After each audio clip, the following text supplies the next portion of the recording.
চিন্ময় প্রভুকে মুক্তি দিয়া সরকারের প্রথম কাজ, দার্শনিক কবি ফরহাদ মজার তুলেছেন এমন আওয়াজ।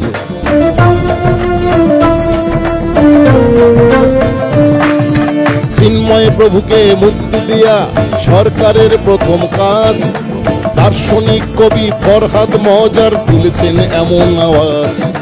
সম্প্রীতির এমন নিদর্শন কোথায় গেলে পাই, সম্প্রীতির এমন নিদর্শন কোথায় গেলে পাই।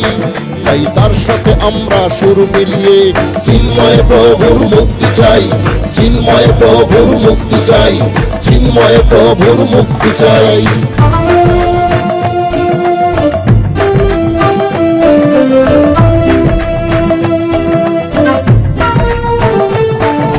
মাননীয় ফরহাদ মজারের ভাষায় চিন্ময় রাষ্ট্র